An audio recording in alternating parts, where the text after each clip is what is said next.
তো আমি রান্না করছি মগ ফিশ। এখানে দেখো 3টা সিদ্ধ করে নিয়েছি আর কিন্তু কড়াই থেকে নামিয়ে নিয়েছি। দেখো একেবারে মাছের পিচের মতো লাগছে খেতে। হাই ব্রন, তোমরা সবাই কেমন আছো? আশা করছি তোমরা ভালোই আছো, সুস্থ আছো। আমিও কিন্তু ভালো আছি। তো পিঙ্কির লাইফস্টাইল ডেইলি ব্লগের নতুন একটা ব্লগের জন্য তোমাদের ওয়েলকাম আর অনেক অনেক ভালোবাসা জানিয়ে আজকের ব্লগটা কিন্তু আমি এখন থেকে শুরু করে দিলাম। আর এখন হচ্ছে টাইম 2:15 বাজে। তো আমি দুপুরে একটা জিনিস রান্না করছি। আমি কি রান্না করছি সেটাই তোমাদের সাথে শেয়ার করব। তো আমি কিন্তু আমার বাড়িতে নেই, আমার বাবার বাড়ি চলে এসেছি। হলো 3-4 দিন হলো, তোমাদের সাথে কিছু শেয়ার করতে পারিনি। আমার মোবাইলটা আমার নষ্ট হয়ে গেছে, তার জন্য তোমাদের সাথে কিছু শেয়ার করতে পারিনি। তো আমি কি রান্না করি চলো তোমাদের একটু দেখাই। আমি কিন্তু সব কিছু রেডি করে নিয়েছি। তো আমি রান্না করছি মগ ফিশ। এখানে দেখো 3টা সিদ্ধ করে নিয়েছি আর এখানে যা যা মশলা লাগে সব মশলা আমি বেটে রেডি করে নিয়েছি। এখানে হচ্ছে টমেটো কেটে নিয়েছি, আলু সিদ্ধ করে রেখেছি, এখানে নুন হলুদ দিয়ে মেখে রেখেছি। এটা ভাজি করব।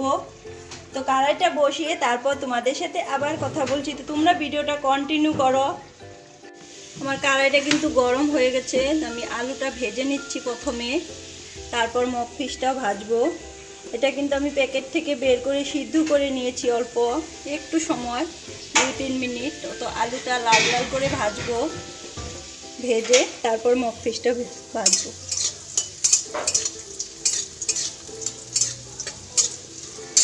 তোমার ভাজি কিন্তু হয়েই গেছে, দেখো ব্রাউন কালার হয়ে গেছে। ছোট ছেলে অনেকটা দুষ্টামি করছে, কোল থেকে নামছেই না। ওকে কোলে নিয়ে রান্নাটা করবো। এক জায়গায় বসতে বলছে, ও কিন্তু বসবে না, ভীষণ দুষ্ট হয়ে গেছে এখন।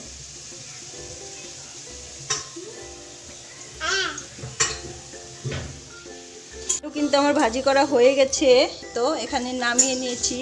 এবার আমি মগ ফিশটা ভাজবো।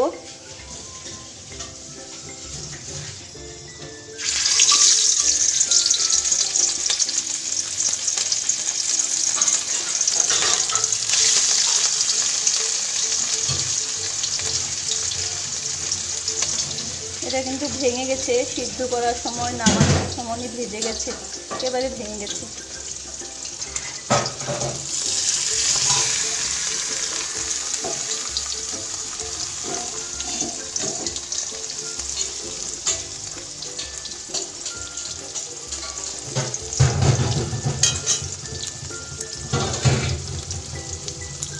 কিন্তু মগ ফিশটা ভাজি করা হয়ে গেছে, তো চল লাল হয়ে গেছে।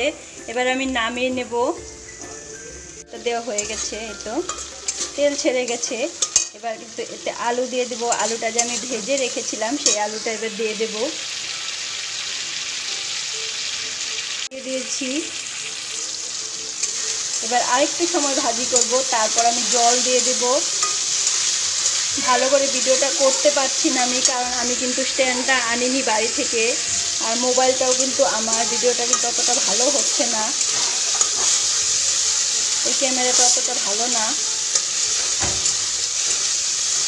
তো কষানো আমার হয়ে গেছে। এবার আমি জল দিয়ে দেবো। এতে জল দিয়ে 2-3 মিনিট ফুটিয়ে তারপর আমি মগ ফিশটা দিয়ে দেবো।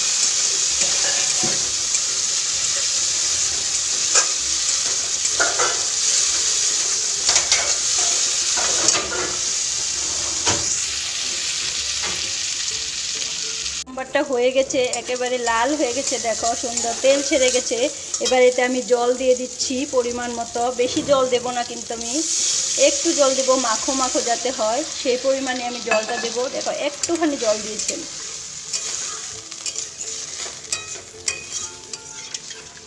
একটুখানি জল দিলাম।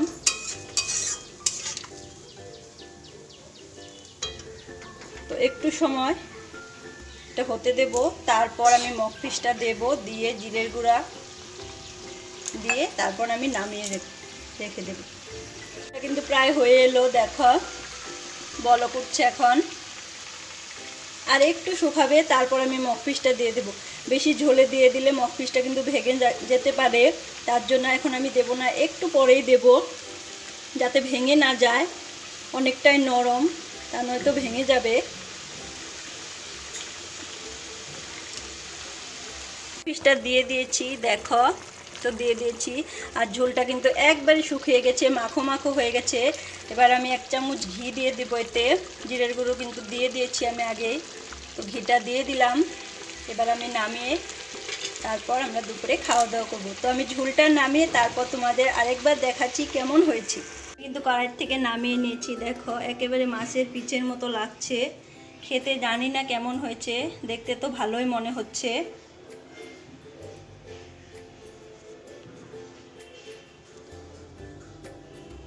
একটুখানি আমি খেয়ে তোমাদের বলি কেমন হয়েছে রান্নাটা।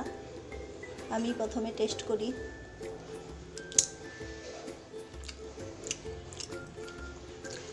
ভালোই হয়েছে খেতে। আর ভিডিওটা তোমাদের যদি ভালো লাগে একটা লাইক কমেন্ট শেয়ার করতে একদমই ভুলো না। তো আমার চ্যানেলে যদি তোমরা নতুন কেউ আসো, আমার চ্যানেলটা সাবস্ক্রাইব করে রেখো। আমি নতুন নতুন ভিডিও আপলোড করার সঙ্গে সঙ্গে তোমরা নোটিফিকেশন পেয়ে যাবে। তো আজকের ভিডিওটা আর আমি বড় করছি না, এখনই শেষ করে দিলাম। তো তোমরা সবাই প্লিজ দেখো ভিডিওটা, আশা করছি তোমাদের ভালো লাগবে। আর তোমরা যদি এরকম রান্নার ভিডিও পেতে চাও তো আমাকে কমেন্ট করে অবশ্যই জানিও।